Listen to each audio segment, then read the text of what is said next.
చాలామంది సభ్యులు మాట్లాడారు. వారందరూ కూడా అభినందనలు. అన్నింటికంటే ముఖ్యమైన సబ్జెక్టు ఈ యొక్క సాగునీటి రంగం దిశ. మనం అందరం కానీ ఈ సబ్జెక్ట్ని తరువుగా అర్థం చేసుకోవడమే కాకుండా ఎక్కడికెక్కడ సమర్థవంతంగా ఇరిగేషన్ ప్రాజెక్ట్స్ని కన్స్ట్రక్ట్ చేయడం కానీ మేనేజ్ చేయడం కానీ చేస్తే అది ఒక వరంగా మారుతున్న దిశ. ఇప్పుడే విష్ణుకుమార్ రాజు గారు మాట్లాడుతూ ప్రధానమంత్రి జల్ జీవన్ మిషన్ తీసుకొచ్చారు, అమృత్ తీసుకొచ్చారు. ప్రతి ఒక్క ఇంటికి ట్యాప్ ద్వారా వాటర్ ఇవ్వాలి. అది కూడా సస్టైనబుల్ వాటర్ ఎక్కడుందో అక్కడి నుంచే తీసుకొచ్చి ఇవ్వాలి. బోర్లో ఉండే నీళ్లు కాదు, లేకపోతే నియర్లో ఏదైనా మళ్ళా ఎండాకాలం వచ్చి 1-2 సంవత్సరాలు వర్షాలు పడకపోతే ఎండిపోయే పరిస్థితి రాకూడదు. ఆ విధంగా సస్టైనబుల్ వాటర్ ఇవ్వాలని చెప్పి నిర్ణయం చేశారు. దీంట్లో కూడా 45% కేంద్రం గ్రాంట్గా ఇస్తారు, 45% మనం పెట్టుకుంటాం, 10% యూజర్స్ పెట్టుకుంటారు. ఇలాంటి వినూత్నమైన కార్యక్రమాన్ని కూడా ఉపయోగించుకోకుండా పూర్తిగా నాశనం చేసే పరిస్థితికి వచ్చారు. అన్ని రాష్ట్రాలు పూర్తి చేసుకునే సందర్భానికి వస్తే మనం బిగినింగ్లో ఉన్నాం. ఆ డీటెయిల్స్ అనే దిశ, ఒక పక్క తాగునీరు, ఒక పక్క సాగునీరు, మూడోది ఇండస్ట్రీకి కూడా ఎంత వాటర్ కావాలనో అంత వాటర్ ఇవ్వగలిగి వాటర్ కన్జర్వేషన్ కూడా ప్రాధాన్యత ఇస్తే ఎన్విరాన్మెంట్లో కూడా చాలా మార్పులు వస్తాయి. ఆ దేశాలు ఇప్పుడు చాలామంది కొత్త సభ్యులు ఉన్నారు. కొత్త సభ్యులు కూడా మీరు అధ్యయనం చేసుకోవాలి. మీ నియోజకవర్గాలకు ఎక్కడి నుంచి నీళ్లు వస్తాయి, సోర్స్ ఎక్కడి నుంచి వస్తుంది, ఎంతవరకు సాగునీరు ఇవ్వగలుగుతున్నాం, ఇవన్నీ కూడా మీరు అర్థం చేసుకొని మీరు కొంచెం శ్రద్ధ పెట్టగలిగితే ఒకప్పుడు దిశ కాంప్రహెన్సివ్గా సబ్జెక్ట్ తెలిసిన వాళ్ళు ఇప్పుడు నేను 45 ఏళ్ళు నేను చూస్తున్నా, ఏ 5-6 మంది తప్ప ఎవరికి కాంప్రహెన్సివ్గా సబ్జెక్టే తెలియదు. ఒకప్పుడు పెద్ద అసెంబ్లీలో కూడా ఎక్కువ సమయం ఈ సాగునీటి ప్రాజెక్టుల పైన చర్చ జరిగింది. ఉద్యమాలు చేశారు, పోరాటాలు చేశారు, గ్రామాల మధ్య విభేదాలు వచ్చాయి, రాష్ట్రాల మధ్య సమస్యలు వచ్చాయి, జిల్లాల మధ్య సమస్యలు వచ్చాయి, దేశాల మధ్య కూడా ఈ వాటర్ వల్ల చాలా సమస్యలు వచ్చే పరిస్థితి వచ్చింది. ఈరోజు మన రాష్ట్రానికి వస్తే ఇక్కడ ఉండే సభ్యులందరూ అర్థం చేసుకోవాల్సింది, ప్రధానంగా అనేక నదులు ఉన్న 3 నదులు ప్రధానంగా మనం చూస్తే కృష్ణ, గోదావరి, వంశధార, పెన్నా ఉంది. కానీ చాలా వరకు నీళ్ళు వచ్చే పరిస్థితి లేకుండా over a period of time ఉండే నీళ్ళు కూడా గోదావరి అవన్నీ శ్రీశైలంకి వచ్చిన తర్వాత ఆ ప్రాబ్లం వచ్చే పరిస్థితికి వచ్చింది. ఈరోజు మన రాష్ట్రానికి ఒక గేమ్ చేంజర్ పోలవరం. నేను అందుకే అనేక సందర్భాలు చెప్పాను, పోలవరం ఆంధ్రప్రదేశ్ రాష్ట్రానికి ఒక జీవనాడి, ఒక వెన్నెముక. ఇది కానీ సమర్థవంతంగా కానీ మనం చేసుకోగలిగితే, అక్కడి నుంచి నదుల అనుసంధానం జరగగలిగితే ఈ రాష్ట్రంలో కరువుకు చెక్ పెట్టే పరిస్థితి వస్తుంది. కరువును నివారించగలిగితే బంగారం పండించే రైతాంగం ఉన్నారు, పెట్టుబడులు వస్తాయి, త్రాగునీటి సమస్య కూడా పరిష్కారం అవుతుంది. కొన్ని ప్రాంతాల్లో ఫ్లోరైడ్ నీళ్లుండి అనేక ఆరోగ్య సమస్యలు వస్తున్నాయి. ఈస్ట్ వెస్ట్ గోదావరి జిల్లాల్లో చూస్తే ఎక్కువ చేపల చెరువులు వచ్చే తర్వాత కలుషితమైన నీరు తాగే పరిస్థితికి వస్తున్నాం. అయితే ఆ దిశ ఇక్కడ సభ్యులందరికీ కూడా, మీకే కాకుండా రాష్ట్రంలో ఉండే ప్రజలు కూడా అర్థం చేసుకోవాల్సిన అవసరం ఉంది.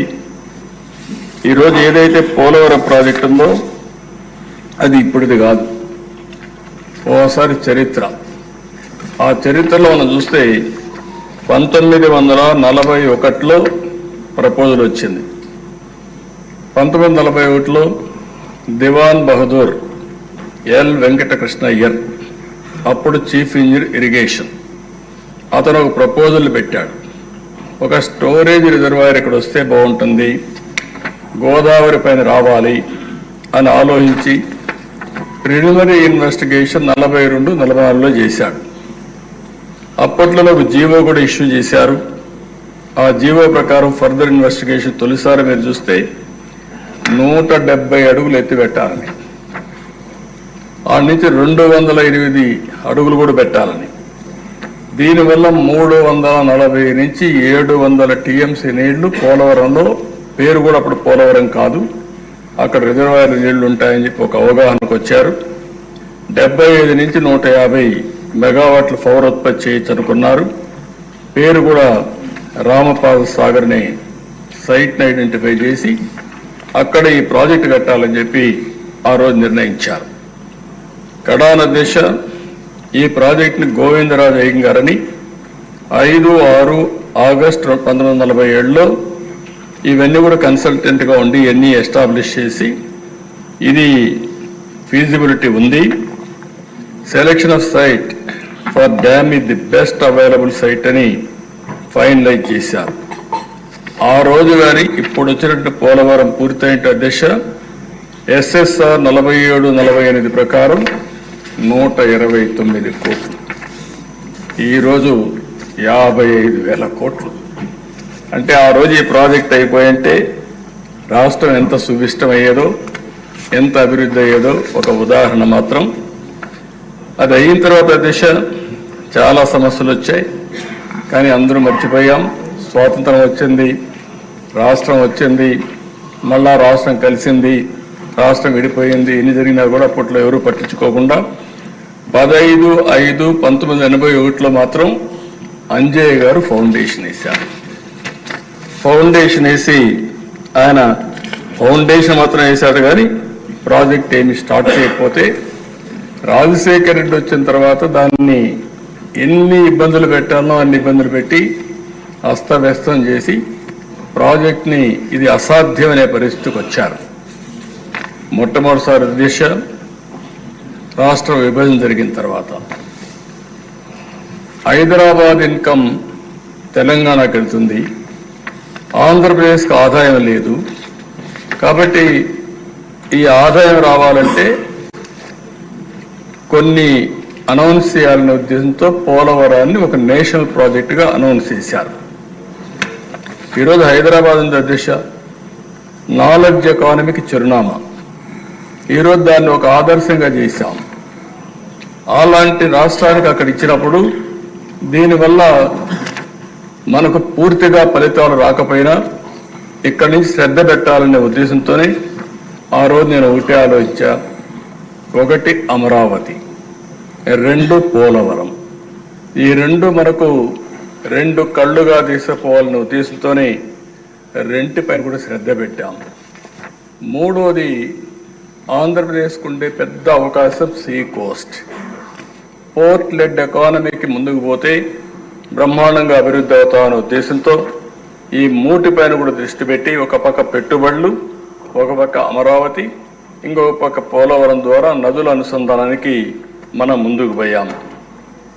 అయితే దిశ ఆ రోజు నేను ముఖ్యమంత్రి అవుతానే, అంటే రిజల్ట్స్ వచ్చాయి, క్లియర్గా మెజారిటీ వచ్చింది.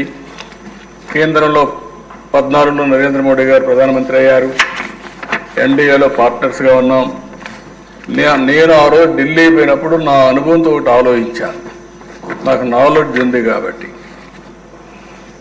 పోలవరాన్ని నేషనల్ ప్రాజెక్టుగా అనౌన్స్ చేశారు. ఇందులో ముంపుకు గురయ్యే 7 మండలాల్ని తెలంగాణ రాష్ట్రంలో పెట్టారు. అంటే తెలంగాణ రాష్ట్రంగానే ఒప్పుకోకపోతే పోలవరం ఇంకెప్పటికీ సాధ్యమే లేదు, కలగా మిగిలిపోతుంది. నేను ఆ రోజు రాజ్నాథ్ సింగ్ గారు, వెంకయ్య నాయుడు గారు ఉన్నారు, ఇద్దరిని ఒకటే చెప్పాను. రాజ్నాథ్ సింగ్ గారు పార్టీ ప్రెసిడెంట్, ఇద్దరికి ఒకటి చెప్పాను. మీరు పోలవరం ఏదైతే 7 మండలాలు ఉన్నాయో ఆ 7 మండలాలు ఆంధ్రప్రదేశ్ రాష్ట్రానికి ఇవ్వకపోతే రేపు ఈ ప్రాజెక్ట్ అసాధ్యం, ఇప్పటికే నష్టపోయాం, ఇంకా కూడా నష్టపోవడానికి మేము సిద్ధంగా లేము. ఎట్టి పరిస్థితుల్లో 7 మండలాలు ఇస్తేనే నేను ప్రమాణ స్వీకారం చేస్తాను, లేకుంటే నాకు ఈ ముఖ్యమంత్రి పదవి వద్దని చాలా స్పష్టంగా చెప్పాను. ఆ రోజు అధ్యక్ష మామూలుగా పార్లమెంట్ కానీ అసెంబ్లీ కానీ ఏం చేస్తామంటే ముందు మంత్రివర్గం, దెన్ ఎమ్మెల్యేలు ప్రమాణ స్వీకారం, దెన్ రెగ్యులర్ బిజినెస్ స్టార్ట్ అవుతుంది. అలాంటిది ఆనాటి ప్రణబ్ ముఖర్జీ గారిని ఒప్పించి ఒక ఆర్డినెన్స్ ఇష్యూ చేసి, ఆర్డినెన్స్ ఇష్యూ చేసిన తర్వాతనే పార్లమెంట్ సమావేశాలు పెట్టి రెగ్యులర్ బిజినెస్ ప్రారంభించారు అధ్యక్ష. ఈరోజు కూడా ఈ పోలవరం సాధ్యమైందంటే ఎన్డీఏ సహకారం, నరేంద్ర మోడీ గారి సహకారం చాలా స్పష్టంగా. అక్కడి నుంచి అధ్యక్ష నేను పోయినప్పుడు నేను చాలా స్పష్టంగా 7 మండలాలు వచ్చాయి, దీన్ని ఫాస్ట్ ట్రాక్లో పెట్టాలి అని నేను అడిగినప్పుడు నీతి ఆయోగ్ ఎగ్జామిన్ చేశారు. నీతి ఆయోగ్ ఎగ్జామిన్ చేసి దేశంలో చాలా ప్రాజెక్టులు ఉన్నాయి, 10 ఏళ్ళు, 20 ఏళ్ళు, 30 ఏళ్ళు అవుతున్నాయి. ఇది కూడా అదే మాదిరిగా ఆ కోవలో చేరిపోతుంది. కాబట్టి ఈ ప్రాజెక్ట్ ఆంధ్రప్రదేశ్ రాష్ట్రానికి ఇస్తే రాష్ట్ర ప్రభుత్వం సమర్థవంతంగా వాళ్లకు అవసరమైన ప్రాజెక్టు కాబట్టి దీన్ని పూర్తి చేసే బాధ్యత తీసుకుంటారని చాలా స్పష్టంగా ఆలోచించి రికమెండ్ చేశాడు అధ్యక్ష.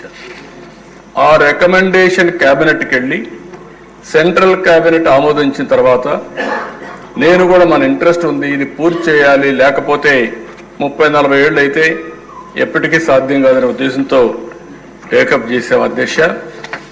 ఆ రోజు రైట్ మెయిన్ కెనాల్ పూర్తయింది, పోలవరం ఇంకా పూర్తి కావాలి. అప్పటికి సైట్లో కూడా డిస్ప్యూట్స్ ఉన్నాయి, చాలా కోర్టు కేసులు ఉన్నాయి. ఇది 3-4 ఏళ్ళైనా మినిమం పడుతుంది. 3-4 సంవత్సరాలు నీడు రాకుండా ఉండడం కరెక్ట్ కాదని రైట్ మెయిన్ కెనాల్లో ఎక్కడెక్కడ చిన్న బిడ్స్ అన్ని ఉంటే ల్యాండ్ ఎక్విజిషన్ చేసి పనులు పూర్తి చేసి అక్కడి నుంచి నేను పట్టెసీమ లిఫ్ట్ ఇరిగేషన్ పెట్టి పట్టెసీమ ద్వారా నీళ్లు తీసుకుని దగ్గర 100 TMC నీళ్లు కృష్ణా డెల్టాకు తీసుకొచ్చి 2 నదులను సంధానం చేశాను. కృష్ణా డెల్టా ఒక విచిత్రమైన పరిస్థితి. ఎప్పుడు కూడా కృష్ణా డెల్టా అనేది ఎప్పటి నుంచో నీళ్లు ఇస్తున్నారు, కానీ ఇటీవల కాలంలో పైన ప్రాజెక్టులు వచ్చిన తర్వాత కృష్ణా డెల్టాకు నీళ్లు రాకుండా, ఒకవేళ నీళ్లు వచ్చినా లేటుగా వచ్చే దానివల్ల ఏ అక్టోబర్కు ఆ ప్రాంతంలో లేటుగా ఆగస్టు సెప్టెంబర్ ఆ ప్రాంతం నీళ్లు ఇవ్వడం, మంచి తుఫాన్ సీజన్లో పంటలు పడడం, తుఫానుకు నష్టపోవడం జరుగుతూ ఉంటే ఇట్లా కాదు, జూన్లోనే పంటలు వేసే విధంగా చేయాలనే ఉద్దేశంతో గోదావరి నీళ్లు ఇక్కడ తీసుకొచ్చాం. గోదావరిలో ఒక మాట అడిగారు, మీరు మాకు నీళ్లు లేకుండా తీసుకుపోతే అప్పుడు కూడా రాజకీయం చేశారు అధ్యక్ష. ఈ వైఎస్ఆర్ కాంగ్రెస్ పార్టీ రాజకీయం చేసింది, వాళ్ళ మనుషుల ద్వారా వ్యతిరేకిస్తే చాలా స్పష్టంగా ఈ లెవెల్కి వచ్చిన తర్వాతనే నీళ్లు లిఫ్ట్ చేస్తామని అక్కడ చెప్పి ప్రజల్ని కన్విన్స్ చేసి మెప్పించి పట్టెసీమ ద్వారా నీళ్లు తీసుకొచ్చాం అధ్యక్ష. అది ఆ రోజు చేసిన విధానం. ఎమ్మెల్యేస్ ఉన్నారు, అందరినీ పెట్టి చేశాం. ఇక్కడ వచ్చిన నీళ్ల దిశ పట్టెసీమ 1 yearలో పూర్తి చేశాం. అక్కడి నుంచి నీళ్లు వస్తే ఆ నీళ్లు పొదుపు చేసి శ్రీశైలంలో రాయలసీమకు నీళ్ళు ఇచ్చాం. ఈరోజు రాయలసీమలో పండ్ల తోటలు వచ్చాయంటే అప్పుడు నాకు ఆలోచిస్తే అనిపిస్తున్న దిశ ఓసారి చరిత్రలు ఏమారుగా ఉంటాయి. మొట్టమొదటిసారిగా నేను ముఖ్యమంత్రి అయినప్పుడైతే 95-98 ప్రాంతంలో అంతా 20 ఏళ్లకు మునిపే దిశ అనంతపూర్ జిల్లాలో ఒక పెద్ద కరువు వచ్చింది. మనుషులకు నీళ్లు లేవు, పశువులకు నీళ్లు లేవు. గడ్డి తీసపోవాలంటే తీసపోగలుగుతాం, కానీ నీళ్లు తీసపోవాలంటే ఏం చేయాలో తెలియని పరిస్థితి. పశువులకి క్యాంపులు పెట్టాము దిశ, మనుషులకు కాదు. మనుషులకు కావాలంటే నీళ్లువి ఇండ్లు కాడిచ్చాం. పశువులకు క్యాంపులు పెట్టి వాళ్ళు పశువులను మేపుకోలేకపోతే గడ్డి తీసుకుపోయి వ్యాగన్స్తో ఆంధ్రా నుంచి గడ్డి తీసుకుపోయి అక్కడ నీళ్లు ఎక్కడైతే ఉంటాయో అక్కడ క్యాంపులు పెట్టిన పరిస్థితి దిశ. ప్రతి సంవత్సరం 10 ఏళ్లకు 7 సంవత్సరాలు వేరుశెనగ ఎండిపోయేది. ఫస్ట్ టైం రాయలసీమలో అనంతపురం జిల్లా వేదికగా తీసుకుని ఇన్పుట్ సబ్సిడీ ఒకటి ఇవ్వాలని నిర్ణయించింది తెలుగుదేశం పార్టీ అధ్యక్ష. ఆ రోజు నేను ముఖ్యమంత్రిగా చేశాం. కనీసం పంట పోతే పోయింది, కనీసం పడిన కష్టం కొంతవరకైనా ఇవ్వకపోతే వీళ్ళ జీవితాలు నష్టపోతారనే ఉద్దేశంతో అలాంటివన్నీ చూసిన తర్వాత అధ్యక్ష, ఈరోజు అనంతపూర్కు నీళ్లు ఇస్తే అది ఎడారిగా మారిపోతుందనుకున్న అనంతపూర్ జిల్లా ఈరోజు రాష్ట్రంలోనే నేను గర్వంగా చెప్తున్నా, నేను ప్రతి ఎకరాకు నీళ్లు ఇవ్వగలిగితే రాష్ట్రంలో రిచెస్ట్ డిస్ట్రిక్ట్ ఏదంటే దానికి చిరునామాగా అనంతపురం. అంటే ఒక నీళ్ళు అనేది ఏ విధంగా మారిపోతుందో మీరు చూస్తే, నేను ఇండస్ట్రీ పెట్టాలనుకున్నాం. బెంగళూరు ఎయిర్పోర్ట్ ఉంది. బెంగళూరు ఎయిర్పోర్ట్కి దగ్గర అనంతపురం జిల్లా. కర్ణాటక రాష్ట్రంలో వేరే ప్రాంతాల పోలు అటు ఇటు తిరిగిపోవాలి, చాలా దూరం. నేరుగా బెంగళూరు ఎయిర్పోర్ట్ నుంచి 25 నిమిషాల్లో ఆంధ్ర బార్డర్ వస్తుంది, 30 నిమిషాల్లో వస్తుంది. నేను ఆ రోజు కియా మోటార్కి చెప్పాను, మీరు సౌత్ కొరియాకి పోవాలంటే నేరుగా అనంతపూర్ ఎయిర్పోర్ట్ ఉంది బెంగళూరులో, రావచ్చు పోవచ్చు అంటే నీళ్లు ఎక్కడున్నాయన్నారు. ఆ రోజు మీరు చూస్తే అంద్రి నీవా ద్వారా గొల్లపల్లి రిజర్వాయర్ కట్టి 8 నెలల్లో 9 నెలల్లో పూర్తి చేసి ఆ నీళ్లు తీసుకొచ్చిన తర్వాత ప్రాజెక్టు ప్రారంభించి 5 ఏళ్లలోనే కియా మోటార్ కూడా మ్యానుఫ్యాక్చరింగ్ ఫస్ట్ యూనిట్ నేనే పోయి ఇనాగరేట్ చేశామంటే నీళ్లుంటే ఎన్ని మార్పులు వస్తాయో ఇది ఒక ఉదాహరణ అని చెప్పి కూడా నేను మీకు తెలియజేస్తున్నా. అయితే అధ్యక్ష, అలాంటి ఈ ప్రాజెక్ట్ మనం చూస్తే 14-19 ప్రాజెక్ట్ని పరిగెత్తించాం. చాలా నేనైతే ప్రతిరోజు కూడా నా మనసులో ఉండేది. నేను ప్రాణనిత్యం ఆలోచించేవాడిని. ఎప్పటికప్పుడు దీన్ని ఆలోచించి ఏ విధంగా పూర్తి చేయాలనో పీపీఏ, ఇంకో పక్క సిడబ్ల్యూసి వీళ్ళందరినీ కూడా కోఆర్డినేట్ చేసుకుంటూ ఎక్కడ చిన్న పొరపాటు జరగకుండా డిలే కాకుండా ముందుకు పోయాం అధ్యక్ష. ఒక్క రోజులో స్పిల్ ఛానల్ కోసం 32,215 క్యూబిక్ మీటర్ల కాంక్రీట్ పనులు చేసి గిన్నీస్ రికార్డు క్రియేట్ చేశాం. మొట్టమొదటిసారిగా అంతవరకు చరిత్రలో ఎప్పుడు జరగలేదు కాంక్రీటింగ్, 1 డే అది చేసి ముందుకు పోయాం. ఇంకొక పక్కన దేశం ఎక్కడికక్కడ హెడ్ వర్క్ పనులు చేస్తున్నాయి. ఎగువన దిగువన కాఫర్ డ్యాములు పనులు ప్రారంభించాం. ప్రాజెక్టులో కీలకమైంది డయాఫామ్ వాల్. ఆనాటి ఇరిగేషన్ శాఖ మంత్రులు పాపం, నేను ఆ పేరు చెప్పడం నాకు ఇష్టం లేదు కానీ డయాఫామ్ వాల్ ఎక్కడుందో కనపడలేదు అంటున్నాడు. అంటే అన్ని ప్రాజెక్టులు డయాఫామ్ వాల్ ఉంటుందంటారు. అంటే సబ్జెక్ట్ అందరికీ తెలియాలని లేదే దిశ, కానీ నేర్చుకోవాలనే ధ్యాస ఉండాలి.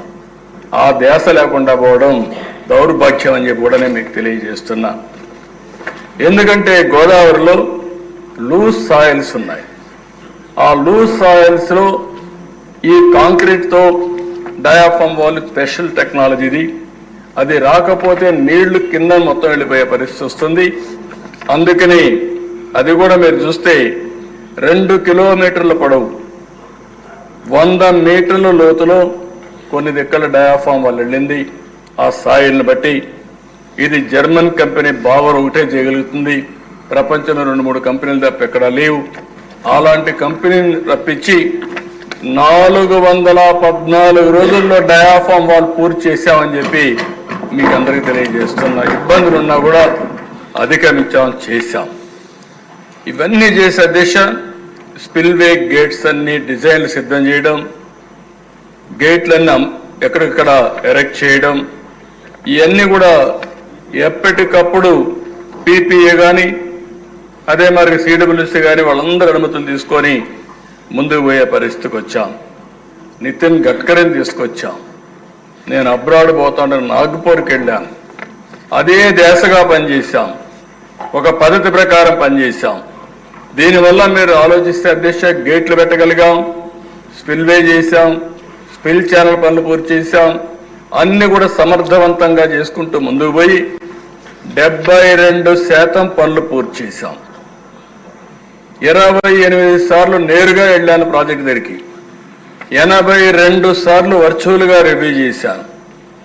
ఎన్ని ఇబ్బందులు ఉన్నా సరే కేంద్రం ఒకసారి డబ్బులు ఇవ్వకపోయినా మన డబ్బులు ఖర్చు పెట్టి మళ్ళా రీఎంబర్స్మెంట్ తెచ్చుకున్నాం.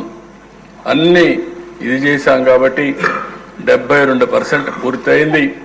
అదే ఆనాడు 2019లో తెలుగుదేశం పార్టీ కొనసాగి ఉన్నట్లయితే 2020-21కి పోలవరం పూర్తయి జాతికి అంకితమయ్యేది. అలాంటి ప్రాజెక్ట్ దిశ ఒక పక్క రీహాబిలిటేషన్ కోసం R&R ఇచ్చాం, బిల్డింగ్లు కట్టాం, ఎన్ని చేయాలో అన్ని చేసి వెళ్ళాం. 2019లో ప్రభుత్వం మారింది. అక్కడి నుంచి ఆ దిశ రివర్స్ టెండరింగ్. ఎవడైనా బుద్ధి జ్ఞానం ఉండేవాళ్ళ దిశ ఇప్పుడు నేను చేయలేక కాదు, నేను చాలా ఆలోచిస్తాను. ఏ పని చేయాలని 4 సార్లు ఆలోచిస్తాను.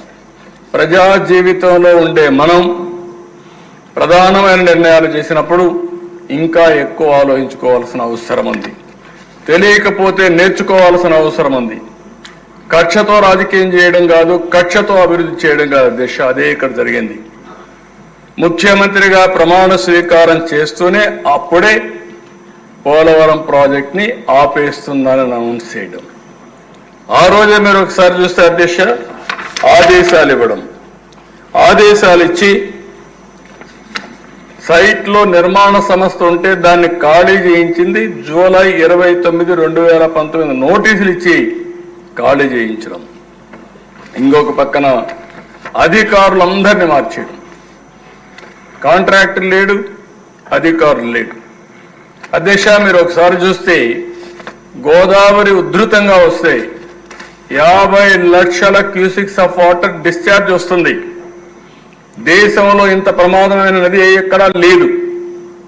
అందుకే 50 లక్షల క్యూసిక్స్ ఆఫ్ నీళ్లు పోవడానికి ఈరోజు స్లూయిస్ కానీ అవన్నీ కూడా మనం నిర్మాణం చేసే పరిస్థితికి వచ్చాం. అలాంటి ప్రాజెక్ట్ని అంటే అవగాహన రాహిత్యం, మూర్ఖత్వం, చేతగానితనం, అదే మరి విధ్వంసం. ఏదో జరిగిపోయిందని కావాలని దాన్ని అడ్డం పెట్టుకుని ఒక ప్రాజెక్ట్ని నాశనం చేసే పరిస్థితి వచ్చే దిశ 15 నెలల్లో ఆ సైట్లో ఎవరూ లేకుండా చేసే పరిస్థితికి వచ్చారు. 19-20 అక్టోబర్ వరకు ప్రాజెక్టుకు ఎవ్వరూ పెద్ద దిక్కు లేదు. ఎవ్వరూ లేకపోతే 20లో పెద్ద ఎత్తున ఆగస్టు, అక్టోబర్లో పెద్ద వరదలు వచ్చాయి. ఆ వరదలన్నీ కూడా డయాఫామ్ వాల్ పైన వెళ్ళాయి. దాంతో పూర్తిగా డయాఫామ్ వాల్ దెబ్బతినిందని నిర్ణయించలేకపోయారు. పైన ఏమి కనపడదో చేసే వీళ్ళకు దెబ్బతిని కింద తినింది. దాన్ని కనపడకపోతే వీళ్ళంతా కూడా ఇది చేస్తే కడాన వీళ్ళ యొక్క అసమర్థత, అవగాహన రాహిత్యం, అవినీతి, కుట్రతో కూడినట్టే ఆలోచన విధానం వల్ల మొత్తం 5 ఏళ్లు మనం కష్టపడిందంతా కూడా సర్వనాశనం అయిపోయింది అధ్యక్ష. సిడబ్ల్యూ సెంట్రల్ వాటర్ కమిషన్ అంత మునుపు అధ్యక్ష PPA చాలా స్పష్టంగా చెప్పారు, మీరు తొందరపడుతున్నారు. రేపు ప్రాజెక్ట్ని పనిచేస్తే ఏదైనా జరిగితే ఎవరిని బాధ్యులు చేయాలి? మొన్నటి వరకు పనిచేసిన ఓల్డ్ కాంట్రాక్టరా, ఇప్పుడు పనిచేసే న్యూ కాంట్రాక్టరా? ఓల్డ్ కాంట్రాక్టర్ అంటాడు నాకేం సంబంధం అని, న్యూ కాంట్రాక్టర్ అంటే నేను బాగానే చేశాను, పాత వాళ్ళు బాగా పనిచేయదంటారు. కాబట్టి సరైన నిర్ణయం కాదు, తొందరపాటు తగదు, ఆలోచించండి, పెండింగ్ పెట్టండి అంటే PPA కూడా చెప్పకుండా ఆ రోజు దిశ నిర్ణయం చేసి రాటిఫికేషన్కి PPA పంపించారు. అది వాళ్ళు ఏం చేయాలో తెలియకుండా ఈ ప్రజాస్వామ్యంలో దాన్ని వదిలేసే పరిస్థితికి వచ్చారు. ఆ తర్వాత దిశ సెంట్రల్ వాటర్ కమిషన్ ఎవరైతే IIT హైదరాబాద్ని పంపించి చూడమంటే వాళ్ళు చూసిన తర్వాత మొత్తం డయాఫామ్ వాల్ దెబ్బతిని చెప్పే పరిస్థితికి వచ్చారు. డయాఫామ్ వాల్ దెబ్బతిన దిశ దానిపైన మళ్ళీ ఏం చేయాలో భర్జన పడి ఈరోజు ఇంటర్నేషనల్ ఎక్స్పర్ట్స్ అమెరికా నుంచి ఇంకా కెనడా నుంచి అక్కడి నుంచి తీసుకొచ్చి ఎక్స్పర్ట్స్ వచ్చి మొత్తం అధ్యయనం చేసిన తర్వాత 4 దిక్కల దెబ్బతినింది. ఆ రోజు 440 కోట్ల రూపాయలతో డయాఫామ్ వాల్ కట్టాం. 4 దిక్కల దెబ్బతినింది. ఇప్పుడు రిపేర్లు చేయాలంటే 490 కోట్లు అవుతుంది. కానీ గ్యారంటీ లేదు. తర్జన భర్జన చేశారు, ఆలోచించారు, కడాన ఒకటే నిర్ణయించారు. ఎలాంటి తప్పు జరిగినా భవిష్యత్తులో పెను ప్రమాదం వస్తుందనే ఉద్దేశంతో మళ్ళీ కొత్త డయాఫామ్ వాల్కు పోవాలని చెప్పి నిర్ణయం చేశారు అధ్యక్ష. కొత్త డయాఫామ్ వాల్ ఈరోజు ఖర్చు చూస్తే 990 కోట్ల అధ్యక్ష. కానీ ఇమేజిన్ అధ్యక్ష ఇవన్నీ అంటే ఒక వ్యక్తి దుర్మార్గమైన ఆలోచన, పనికిరాని ఆలోచన, బాధ్యత రాహిత్యమైనటువంటి ధోరణి, ఇవన్నీ కలిసి రాష్ట్రానికి ఒక శాపంగా మారే పరిస్థితికి వచ్చింది. దానివల్ల మీరు చూస్తే మొత్తం 990 కోట్లు ఒకటి, ప్రాజెక్ట్ కాస్ట్ ఎక్స్లవేషన్ పెరిగింది, డిలే అయిపోయింది, హైడల్ ప్రాజెక్ట్ నిలిచిపోయింది, కరెంట్ వస్తే కరెంటు ఆగిపోయింది. అన్ని కలిపితే కొన్ని వేల కోట్ల రూపాయలు రాష్ట్రానికి నష్టం వచ్చే పరిస్థితి వచ్చింది దిశ. 2019కి 71.93% పూర్తి చేశాం. వీళ్ళు వచ్చిన తర్వాత పూర్తయిన దిశ 3.84%, 5 సంవత్సరాలు. అంటే ఎంత నిర్లక్ష్య దిశ ఇది. ఒక మంత్రి అంటాడు, ఇదే హౌస్లో మేము చూసాం, పర్సెంటా ఆ పర్సెంటా తొందర ఎందుకు అని అవగాహన చేస్తాడు, అవహేళన చేస్తాడు. అవగాహన రాహిత్యంతో అవహేళన. ఇక్కడే చూశా, ఆయన పోయాడు, ఇంకొక ఆయన వచ్చాడు. ఆయనకు టీఎంసీకి క్యూసెక్స్కి తేడా తెలియదు. ఆయన ఒక మంత్రి, నేర్చుకోవాలని ధ్యాస లేదు. సరే అవన్నీ నేను మాట్లాడకూడదు, మా సభ్యులు అయితే మాట్లాడతారు కానీ ఆయన నేను మాట్లాడకూడదు. నాకు సభ్యత ఉంది, మీరు కూడా అవసరం లేదు. ఇక్కడ ఈ హౌస్లో ఉందాతనాన్ని పాటిద్దాం, అక్కడి నుంచి చేస్తారు. కడాన దిశ 16,493 కోట్ల రూపాయలు రోజు ఖర్చు పెడితే వీళ్ళు వచ్చిన తర్వాత 4,900 కోట్లు ఖర్చు పెట్టారు. పోలవరం పూర్తయి ఉంటే దిశ 194 టీఎంసీ నీళ్లు మనం పొదుపు చేసుకునేవాళ్ళం, రిజర్వాయర్లో నీళ్లు నింపేవాళ్ళం. దీనివల్ల దిశ ఫ్లడ్ వాటర్ కూడా మనకి ఎక్కువ ఫ్లడ్ వాటర్ని డైవర్ట్ చేసుకునేవాళ్ళం. ఈరోజు ఫ్లడ్ సీజన్లో దగ్గర కృష్ణా డెల్టాకే 100 టీఎంసీ నీళ్లు, రేపు రాబోయే రోజుల్లో ఇంకా ఎక్కువ నీళ్లు తీసుకొచ్చి Krishna delta, eastern delta, western delta రెండు కూడా ఇది అవుతుంది. ఇంకో పక్కన ఏదైతే నాగార్జున రైట్ మెయిన్ కెనాల్ వరకు తీసుకుపోతే అక్కడ 150 టీఎంసీ నీళ్లు వాడుకునే పరిస్థితి వస్తుంది. రాయలసీమకు తీసుకుపోతే ఇంక అన్ని రిజర్వాయర్లో నీళ్లు పెట్టుకునే పరిస్థితి వస్తుంది దిశ. ఆ విషయాలు కూడా నేను వస్తాను. ఈరోజు మీరు ఒకసారి చూస్తే దిశ అంటే ఈ అసెంబ్లీలో మేము చూసాం అధ్యక్ష, ఎన్ని విపరీతంగా కనీసం గోదావరి నుంచి నీళ్లు తెస్తా ఉన్నారు. గోదావరి నుంచి పైన నీళ్లు వచ్చి శ్రీశైలంలో వేసేసి ఆ నీళ్లు తీసుకొచ్చి రాయలసీమను సస్యశ్యామలం చేస్తానంటే నేను ఎగతాళి కూడా చేశాను అనుకుంటాను. ఆ రోజు అసెంబ్లీకి కూడా నీళ్లు వచ్చాయి, కైలాసం వరదలు వచ్చేసాయని ఆ రోజు చెప్పాను అధ్యక్ష. అవగాహన లేకపోతే నేర్చుకోండి అంటే అవహేళన చేశారు నన్ను. ఇదే సీట్లో కూర్చొని చెప్పాను, తెలుగు గంగకు 5 టీఎంసీ నీళ్లు ఇవ్వాలి. మీరు రికార్డు చూస్తే ఐడియా వస్తుంది. 5 టీఎంసీ నీళ్లు ఇవ్వాలి. ఒరిజినల్గా 15 టీఎంసీ నీళ్లు. 3 ముఖ్యమంత్రులు, ఆనాటి ప్రధానమంత్రి ఇందిరాగాంధీ అందరూ కలిసి ఒప్పుకున్నారు. మహారాష్ట్ర, కర్ణాటక, ఆంధ్రప్రదేశ్ ఎన్టీ రామారావు గారి నాయకత్వంలో ఆ రోజు ఎంజీఆర్ కూడా వచ్చారు ఆ మీటింగ్కి. అందరూ కలిసి 5 టీఎంసీ నీళ్లు మినిమం తమిళనాడుకి ఇవ్వాలని ఒక ఒప్పందం చేశారు తెలుగు గంగ ద్వారా. ఇంతవరకు 5 టీఎంసీ నీళ్లు ఇవ్వలేకపోయాం. ఆ రోజు కూడా దిశ ఈ కొండే సభంతా గుర్తుపెట్టుకోవాలి, రాష్ట్రంలో ఉండే ప్రజారెక్కం గుర్తుపెట్టుకోవాలి. నీళ్లన్నీ అండర్ గ్రౌండ్ లో తీసుకుపోవాలని పైప్ లైన్ వేసి తెలుగు గంగా ఒరిజినల్ ప్రాజెక్ట్ వచ్చి శ్రీశైలం నుంచి అండర్ గ్రౌండ్ లో తమిళనాడుకు నీళ్లు ఇచ్చే కార్యక్రమం 15 టీఎంసీ నీళ్లు. ఆ రోజు మా పార్టీ అధినేత ఎన్టీ రామారావు గారు ఒకే మాట చెప్పారు, కరువు జిల్లా కరువు ప్రాంతమైన రాయలసీమకు నీళ్లు ఇవ్వకుండా ఇక్కడి నుంచి నేను తమిళనాడుకు నీళ్లు ఇవ్వను. నేను తమిళనాడులో ఉన్నా, నాకు తమిళనాడు అంటే అభిమానం ఉంది, నీళ్లు ఇవ్వాలి, కానీ అక్కడ పోయేటప్పుడు రాయలసీమ పూర్తిగా నీళ్లు ఇచ్చిన తర్వాత ఇచ్చుకుంటూ పోతానని చెప్పి తెలుగు గంగ ఓపెన్ కెనాల్ తీసుకొచ్చారు అధ్యక్ష. అదే ఈరోజు ఇక్కడ ఎమ్మెల్యేలు చెప్పారు, సోమశిల కందలేరు అందులో భాగమేనని చెప్పి నేను మీకు తెలియజేస్తున్నా. అది వచ్చింది కాబట్టి ఈరోజు నెల్లూరు జిల్లా ఆయకట్టు కడకలలాడుతా ఉందంటే అది ఎన్టీ రామారావు గారు చూపించిన చొరవ, తెలుగుదేశం పార్టీ ప్రారంభించిన ప్రాజెక్టులు అని చెప్పి నేను మీకు తెలియజేస్తున్నా. రాయలసీమలో ఏ ప్రాజెక్టు చూసినా తెలుగుదేశం పార్టీ చేసిన ప్రాజెక్టులు, ఆంధ్రప్రదేశ్ రాష్ట్రంలో ఎప్పుడు చూసినా ఎక్కడ చూసినా ఏ ప్రాజెక్టు చూసినా ఉత్తరాంధ్ర మొదలుకొని ఇక్కడ వచ్చినట్టు లిఫ్ట్ ఇరిగేషన్లు మొదలుకొని లేకపోతే నేరుగా రాయలసీమ మొదలుకొని అన్ని ప్రాజెక్టులు కూడా కడాన వేలుగొండ ప్రాజెక్టు కూడా నేనే ఫౌండేషన్ వేసి దాన్ని నేనే ప్రారంభించబోతున్నానని కూడా నేను మీకు తెలియజేస్తున్నాను. అధ్యక్ష, ఇటీవల చూస్తున్నా ఈ ప్రాజెక్ట్ ఎత్తు వచ్చి 45.72 మీటర్లు. అందులో ఆ మధ్య కాలంలో వీళ్లే ఒప్పుకొని 41.15 ఓకే అని చెప్పి ఆ ప్రాజెక్ట్ ని ఫేజ్ 1 కింద ఇచ్చేశారు.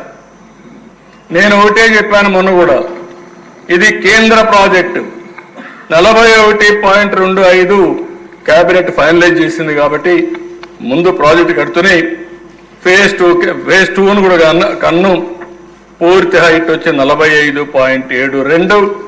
తెలుగుదేశం పార్టీ చాలా స్పష్టంగా ఉన్నాం, ఎన్డీఏ కూడా చాలా స్పష్టంగా ఉన్నాం, కేంద్రం కూడా చాలా స్పష్టంగా ఉంది. 45.72 మీటర్లు ఎత్తుకు కేంద్రం కట్టుబడి ఉంది, మేము కూడా కట్టుబడి ఉన్నామని చెప్పి కూడా నేను మీకు తెలియజేస్తున్నా. దీంట్లో కావాలని ప్రతిరోజు మాట్లాడుతున్నారు. యాక్ట్ లో చాలా స్పష్టంగా ఉంది. ఆ యాక్ట్ లో పెట్టిన ప్రాజెక్ట్ ని ఇమ్మీడియట్ గా మనకు డబ్బులు వచ్చాయి, పూర్తి అవుతుంది. ఈ ప్రాజెక్ట్ ని పూర్తి చేసుకోవాల్సిన బాధ్యత 55,000 కోట్ల రూపాయలు ప్రాజెక్టుకి, ల్యాండ్ ఎక్విజిషన్ కి, R&R కి ఇవన్నిటికి ఖర్చు అవుతుంది. అది కూడా 45.72 మీటర్లు అని చెప్పి కూడా నేను మీకు తెలియజేస్తున్నా. దీనివల్ల అధ్యక్ష 350 టీఎంసీ నీళ్లు మనం ఉపయోగించుకునే అవకాశం వస్తుంది. కుడి కాలువ ద్వారా 3,20,000 ఎకరాలకు, ఎడమ కాలువ ద్వారా 4,00,000 ఎకరాలకు, మొత్తం కలిసి 7,20,000 ఎకరాలు కొత్త ఆయకట్టు వస్తుంది. 24 లక్షల ఎకరాలు స్థిరీకరణ జరుగుతుంది. 80 టీఎంసీఎఫ్ నీళ్లని గోదావరి నుంచి కృష్ణాకు తరలించే అవకాశం వస్తుంది. 23.44 టీఎంసీ నీటిని విశాఖపట్నం, మిగిలిన ప్రాంతాలకు విశాఖపట్నం స్టీల్ ప్లాంట్కి ఇచ్చే అవకాశం వస్తుంది. 960 మెగావాట్లు విద్యుత్ కూడా మనకు సమకూరుతుంది. ఈ రోజుట్లో హైడల్ చాలా ముఖ్యం. ఎందుకంటే అధ్యక్ష, సోలార్, విండ్ ఎనర్జీకి హైబ్రిడ్ కావాలంటే హైడల్ కూడా అవసరం. ఇది కూడా వచ్చే అవకాశం వస్తుంది. కుడి ఎడమ కాలువ ద్వారా 540 గ్రామాలకు తాగునీరు, 29 లక్షల మందికి నీళ్లు అందించే అవకాశం వస్తుంది అధ్యక్ష. ఇది కాకుండా ఈ కాంపోనెంట్స్ అన్ని కూడా మీరు ఒకసారి చూసినప్పుడు మొత్తం ఇప్పటి వరకు మీరు చూస్తే సివిల్ వర్క్స్ అయితే నేను ఇంకా డీటెయిల్స్ అని వెళ్ళడం లేదు.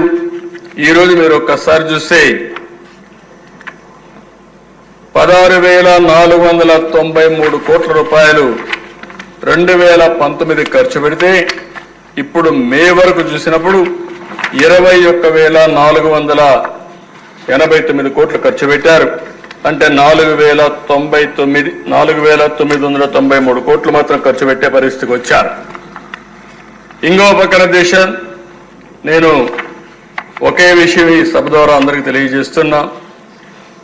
ఈ పోలవరం అనేది మనందరి బాధ్యత. ఎట్టి పరిస్థితుల్లో కూడా దీన్ని ఒక నిర్దిష్టమైన టైం ప్రకారం దీన్ని పూర్తి చేస్తాం. 2024 మళ్ళీ నేను సీఎం అవుతానే మొట్టమొదటిసారి నా విజిట్ పోలవరానికి వెళ్ళా. ఢిల్లీలో పోయి మొట్టమొదటిసారి నేను మాట్లాడింది పోలవరం గురించే మాట్లాడా. దీన్ని బట్టి అర్థం చేసుకోవాల్సిన అవసరం, దీని ప్రాముఖ్యత ఎంత అనేది ప్రతి ఒక్కరు అవగాహన చేసుకోవాల్సిన అవసరం ఉంది. ఈరోజు ప్రధానమంత్రి నరేంద్ర మోడీ గారు, ఫైనాన్స్ మినిస్టర్ గారు,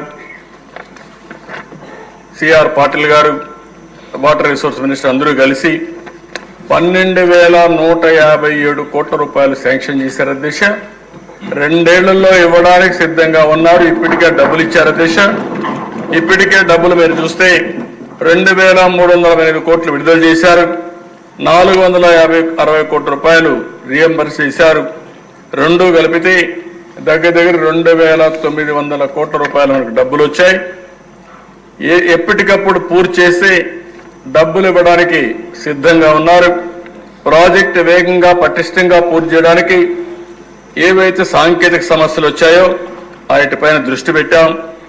విదేశ నిపుణులతో చర్చించాం. వాళ్ళు కూడా ఒక ప్రణాళిక సిద్ధం చేశారు. మొన్న కూడా ఒక వర్క్షాప్ పెట్టుకున్నారు. ఈ వర్క్షాప్ పెట్టుకుని చాలా స్పష్టమైన ఆదేశాలు ఇచ్చారు. డీ వాటరింగ్ చేయాలి, అప్రోచ్ రోడ్ల నిర్మాణం ఏ విధంగా చేయాలి, వర్కింగ్ ప్లాట్ఫామ్స్ ఏ విధంగా ఏర్పాటు చేయాలి, ఇవన్నీ చెప్పి ఇప్పుడు కొత్తగా మీరు చూస్తే కొత్త డయాఫామ్ వాల్ని ఈసీఆర్ఎఫ్ డ్యామ్ని ఒకేసారి చేయించని చెప్పి కూడా వాళ్ళు యాక్సెప్ట్ చేసే పరిస్థితి వచ్చారు. దీనివల్ల టైంకు తగ్గే పరిస్థితి వస్తుంది. దెబ్బతిన్న డయాఫామ్ వాల్ మాత్రం రాజీ లేదు. కొత్త డయాఫామ్ వాల్ ప్యారల్గా చేయమన్నారు. అది కూడా వర్క్ స్టార్ట్ చేశారు. జనవరి నుంచి కొత్త డయాఫామ్ వాళ్ళు ప్రారంభిస్తారని చెప్పి కూడా నేను మీకు తెలియజేస్తున్నాను. ఇక్కడ చూసే అధ్యక్ష, ఈ సమస్య కూడా నేను ఢిల్లీకి వెళ్ళడం, 2-3 మీటింగ్లు మా మంత్రి గారిని, డిపార్ట్మెంట్ని, అక్కడ సిడబ్ల్యూసి, మినిస్ట్రీ ఆఫ్ వాటర్ రిసోర్స్ని అందరం కూర్చున్నాం. అందరం కూర్చొని ఒక అవగాహనకు వచ్చాం. ఆ అవగాహన ప్రకారం ఇవన్నీ కూడా పనులన్నీ చేయడం కోసం డయాఫామ్ వాళ్ళు కూడా మళ్ళీ బావరికి ఇవ్వాలి. ఆ రేట్లు కూడా టెండర్ పిలిచారు. ఆ టెండర్ ప్రకారం ఇప్పుడు ఎక్స్పాండ్ అయ్యింది. ఏదైతే బ్రీచెస్ కోసం పిలిచారో దానికంటే ఇది పూర్తిగా చేయాలి కాబట్టి ఆ రేట్స్ వాళ్ళు ఒక నిర్ణయం చేశారు. ఈ నిర్ణయం చేసి మొత్తం ప్రాజెక్టు కూడా పూర్తయింది అధ్యక్ష. పూర్తి పని ప్రారంభించింది. అదేవిధంగా అధ్యక్ష, గ్రౌండ్ ఇంప్రూవ్మెంట్ పనులు చివరి దశ చేరుకున్నాయి. నిపుణుల సూచన మేరకు ఈసీఆర్ఎఫ్ డ్యామ్ కూడా మెటీరియల్ అంతా సిద్ధం చేసుకున్నారు. అదే సమయంలో అధ్యక్ష, ఏదైతే Polavaram left main canal, right main canal ద్వారా నీళ్లు వచ్చాయి, లెఫ్ట్ మెయిన్ కెనాల్ ద్వారా విశాఖపట్నానికి వెళ్ళాలి. అక్కడి నుంచి మీరు కూడా, నేను మిమ్మల్ని మనస్ఫూర్తిగా అభినందిస్తున్నా, ప్రజలు కూడా గుర్తుపెట్టుకోవాల్సిన అవసరం ఉంది. ఉత్తరాంధ్ర సుజల స్రవంతి కోసం నిరంతరం పాటుపడిన వ్యక్తి గౌరవ స్పీకర్ అయ్యన్న పాత్రుడు గారు. నన్ను ఎప్పుడు కనపడినా అదే మాట చెప్పేవాడు, మీరు ఎప్పుడు ప్రారంభిస్తారు సార్, చెప్పండి చెప్పండి అంటే ఆ రోజే అనౌన్స్ చేశాం. కానీ 5 సంవత్సరాలు ఒక తట్ట మట్టి కూడా తీయలేదు. అందుకే మొన్న నేను వచ్చినప్పుడు ఒకటే చెప్పాను, ఉత్తరాంధ్ర సుజల స్రవంతిలో భాగమైనటువంటి పోలవరం లెఫ్ట్ మెయిన్ కెనాల్కి దగ్గర 960 కోట్ల రూపాయలకు టెండర్లు పిలిచాం, పనులు ప్రారంభిస్తాం. ఈ సంవత్సరం రేపు రైనీ సీజన్లోనే అనకాపల్లి వరకు నీళ్లు తీసుకొచ్చే బాధ్యత ఈ ఎన్డీఏ ప్రభుత్వం తీసుకుంటున్నామని చెప్పి కూడా నేను మీకు తెలియజేస్తున్నా. దీనివల్ల అధ్యక్ష, రాబోయే రోజుల్లో విశాఖపట్నం తీసుకెళ్తాం. అక్కడి నుంచి వంశధార వరకు దీన్ని అనుసంధానం చేయాలని ఆలోచిస్తున్నాం. అది కూడా రివర్స్ పంపులు పెట్టాలని చెప్పి ఆలోచిస్తున్నాం. వంశధారలో నీళ్లు పూర్తిగా ఉంటే, ఎక్కువ ఉంటే కిందికి వస్తాయి, లేకపోతే గోదావరి నీళ్లు పోలవరం ఉత్తరాంధ్ర సుజల స్రవంతి ద్వారా ఈ నీళ్లు అటుపోయే పరిస్థితి వస్తుందని చెప్పి కూడా నేను మీకు తెలియజేస్తున్నాను. అయితే అధ్యక్ష, ఈరోజు మేమందరం కూడా ఆలోచించిన తర్వాత మళ్ళీ తొందరలో ఒక అవగాహనకు వస్తాం. ఎప్పుడు పూర్తవుతుందో వాళ్ళతో మాట్లాడి దీన్ని 2026 కొత్త డయాఫామ్ వాల్ పూర్తవుతుంది. మార్చికంతా 2026 మార్చికి కొత్త డయాఫామ్ వాల్ పూర్తవుతుంది. ఈసీఆర్ఎఫ్ డ్యామ్ గ్యాప్ 1 ఫిబ్రవరి 2026 పూర్తవుతుంది. ఈసీఆర్ఎఫ్ డ్యామ్ 2 గ్యాప్ డిసెంబర్ 27 పూర్తవుతుంది. ఎన్ని ఆర్థిక ఇబ్బందులున్నా ఎన్ని సమస్యలున్నా అన్ని అధిగమించి ఎట్టి పరిస్థితుల్లో కూడా 2027 కల్లా పోలవరం పూర్తి చేసే బాధ్యత ఈ ప్రభుత్వం తీసుకుంటాం.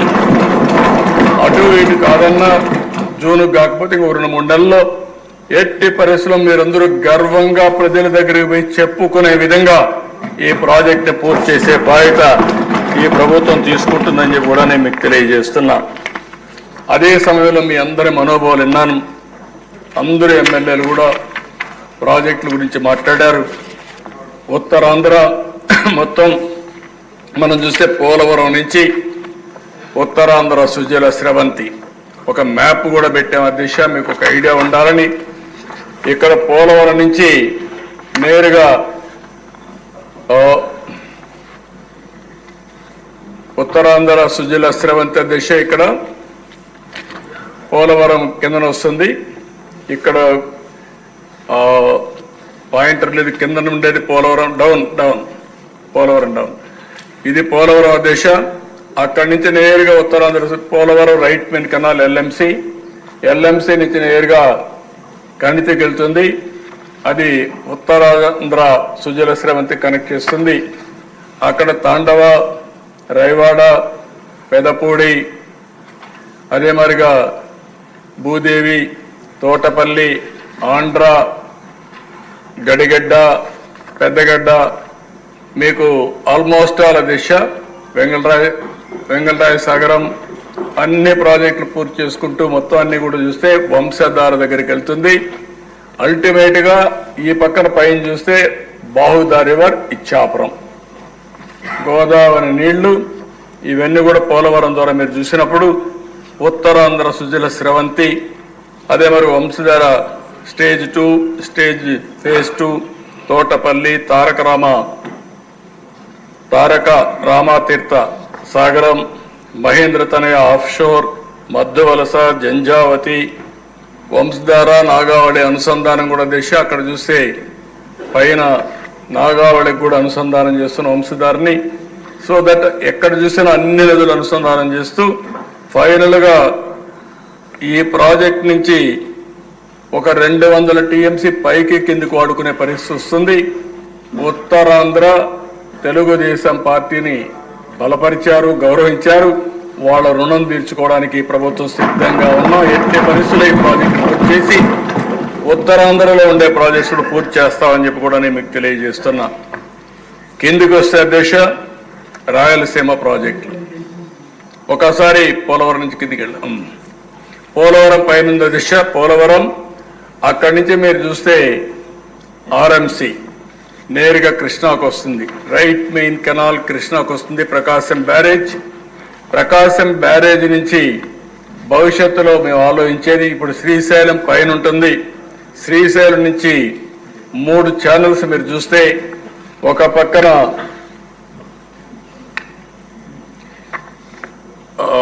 ఓకే అక్కడ పెట్టి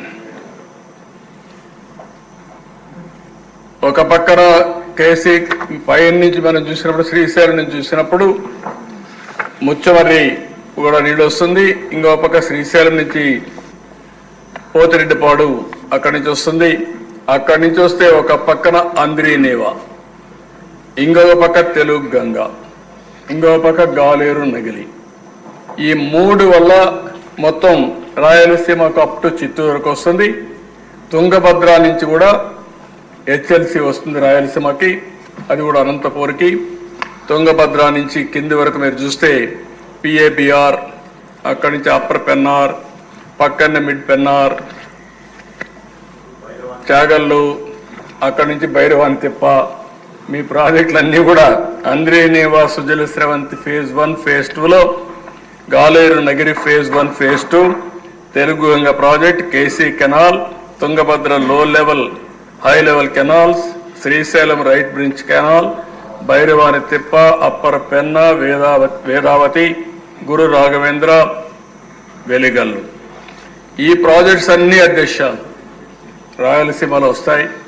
ఇవన్నీ చేయగలుగుతున్నాం. నాకు ఒక్కటే ఆలోచన ఉంది. ఈరోజు తుంగభద్ర నుంచి గురు రాఘవేంద్ర నుంచి వస్తున్నాయి. కానీ ఒకే ఒక బాధ, ఏ విధంగా తీసుకోవాలో ఆలోచిస్తాం. కర్నూలు జిల్లాలో 3-4 నియోజకవర్గాల్లో కొంచెం సమస్య ఉంటుంది. ఆ 3-4 నియోజకవర్గాల్లో కూడా మీరు చూస్తే, ఒకటి పత్తికొండ పైన ఆలూరు కూడా వేదావతి వస్తుంది. ఆలూరు కంటే ముఖ్యంగా ఎమ్మిగనూరు, మంత్రాలయం, ఆదోని, ఆ కుడమూరు కొద్దిగా ఇబ్బంది ఉంటుంది. ఆ 4 నియోజకవర్గాల కంటే కూడా పత్తికొండ, అందిరి నీవా నుంచి లిఫ్ట్ చేస్తే అన్ని చెరువులకు నీళ్లు ఇవ్వచ్చు. ఆలూరుకు సంబంధించి వేదావతి వస్తే కొంతవరకు కవర్ అవుతుంది. ఇవన్నీ పూర్తి చేయాలి. ఆ 4 నియోజకవర్గాలకి ఏ విధంగా చేయాలని ఆలోచిస్తున్నాం. అది తుంగభద్ర నీళ్లు వస్తే ఆ నీళ్లు కానీ అక్కడి నుంచి ఏమేం చేయాలనో ఒక అవగాహన పెంచుకొని అది ఒక్కటి చేయగలిగితే మాత్రం ఈ రాష్ట్రానికి ఏ మారుమూలకైనా నీళ్లు ఇచ్చే అవకాశం వస్తుంది. అది నా ఆలోచన, అదే నా ధ్యేయం.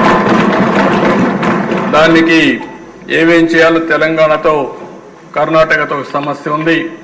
ఇంకొక ప్రాజెక్ట్ని మన వాళ్ళు అడిగే ప్రాజెక్ట్ అక్కడ కట్టగలిగితే, ఏది గుండ్రేవుల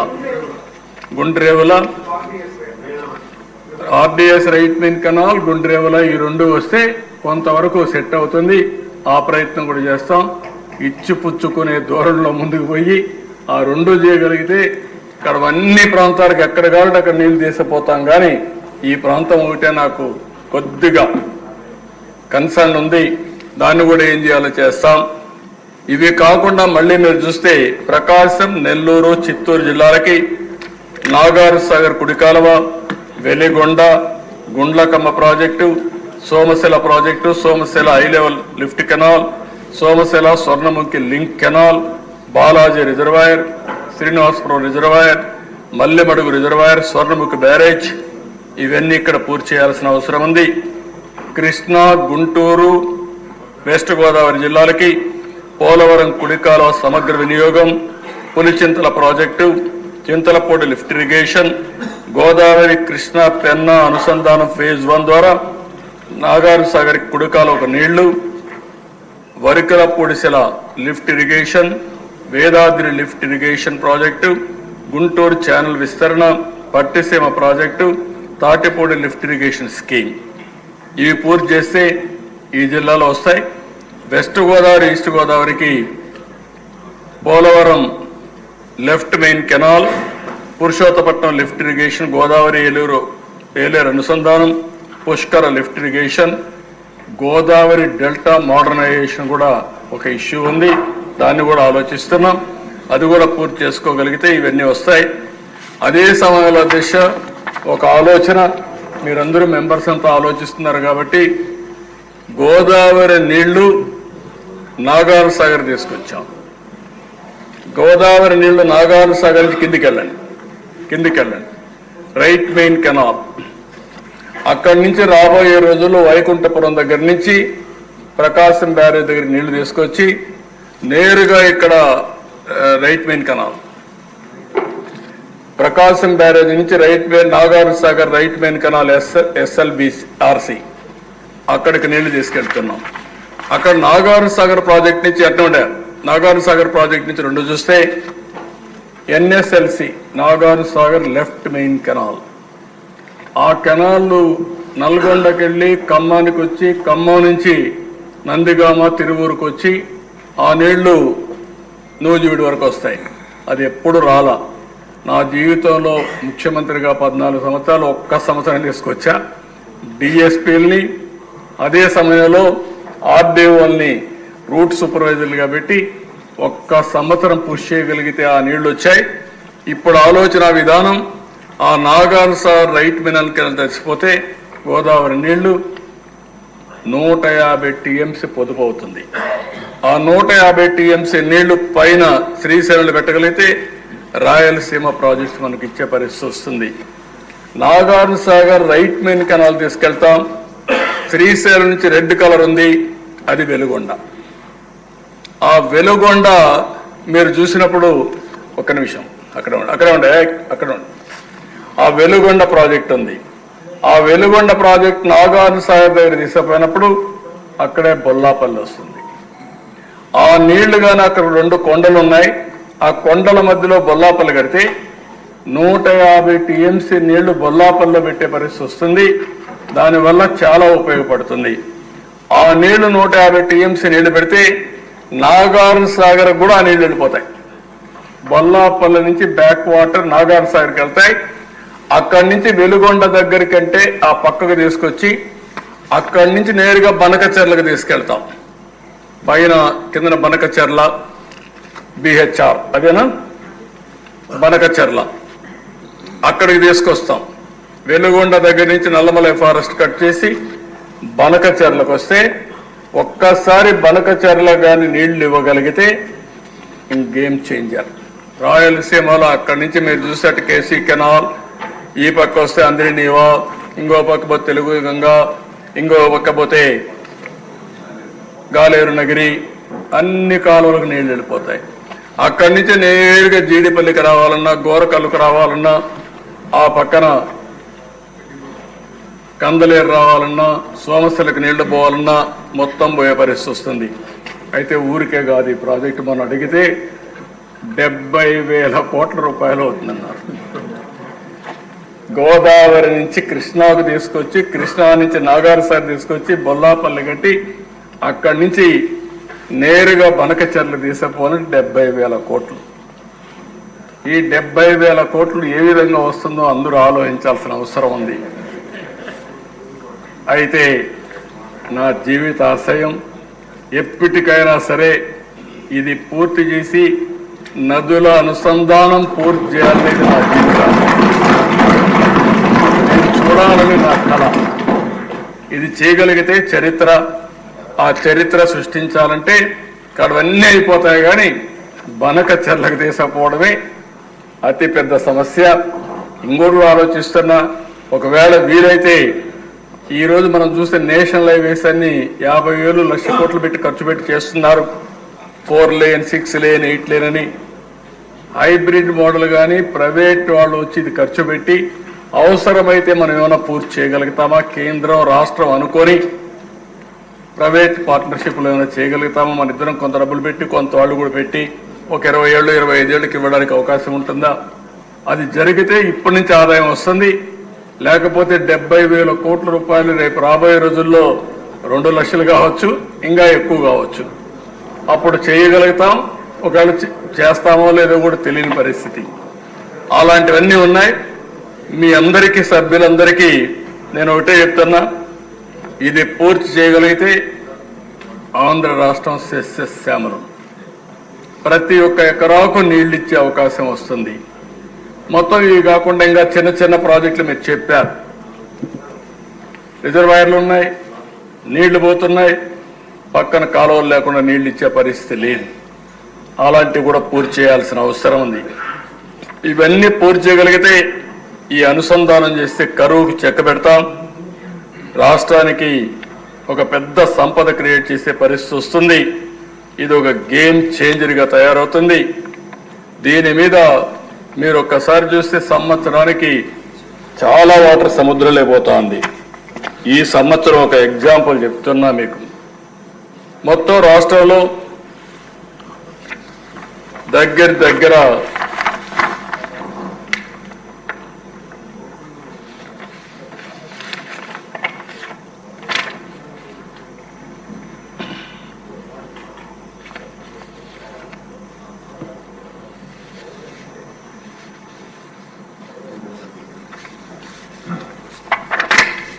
మనం చూస్తే నాగార్జున గోదావరి 4,215 టీఎంసీ నీళ్లు సముద్రంలోకి పోయినాయి. దాంట్లో మనం వాడుకునేది 126 టీఎంసీలే వాడుకున్నాం. కృష్ణా రివర్ నుంచి ఈ సంవత్సరం 845 టీఎంసీ నీళ్లు సముద్రానికి వెళ్ళాయి. రెండో కలుపుకుంటే దగ్గర 5,100 టీఎంసీ నీళ్లు సముద్రంలోకి వెళ్ళాయి ఈ సంవత్సరం. మనకుండే ప్రాజెక్టులన్నీ కలిపి కెపాసిటీ 1015. అంటే నాగార్జున సాగర్, శ్రీశైలం జాయింట్ ప్రాజెక్టులు కడవన్నీ మనే కొన్ని ఉన్నాయి. అన్ని ప్రాజెక్టులు కలుపుకున్న 1015. ఈసారి దేవుడు కూడా కరుణించాడు. వరుణ దేవుడు మనల్ని ఎక్కడికక్కడ చూస్తే చాలా సహకరించాడు. మొత్తం అన్ని రిజర్వాయర్లు ఫిలప్ చేసే పరిస్థితి వచ్చింది. మొత్తం రిజర్వాయర్లు 1015 టీఎంసీ ఉంటే ఈరోజు 900 టీఎంసీ నీళ్లు రిజర్వాయర్లో నీళ్లు ఉన్నాయంటే అది ఒక చరిత్ర. పోయినసారి వరుణ దేవుడు మాతో ఉన్నాడని చెప్పుకున్న పార్టీకి 400 టీఎంసీ కూడా నీళ్లు రాలా. కరువు వచ్చి ఇబ్బంది పడే పరిస్థితి వచ్చింది. అన్ని మేజర్ రిజర్వాయర్స్ మీరు చూస్తే 892 టీఎంసీ నీళ్లు. గాలేరు, నగిరి, సుజల స్రవంతి పైనుండే ప్రాజెక్టులను 69 టీఎంసీ. హంద్రి, నీవా, సుజల స్రవంతి రిజర్వాయర్లంతా 7 టీఎంసీ నీళ్లు. Tungabhadra HLC 12.86 TMC. ఉత్తరాంధ్రలో 34 టీఎంసీ నీళ్లు. కానీ ఈరోజు మీరు ఒకసారి చూస్తే ఏదైతే అన్ని రిజర్వాయర్లు బ్యారేజీల్లో 892 గాను 776 టీఎంసీ నీళ్లున్నాయి. 115 టీఎంసీ ఎంటీగా ఉన్నాయి. ఇంకా క్వశ్చన్ ఉంది. ఇంకో పక్క కొన్ని నీళ్లు కూడా వాడాం.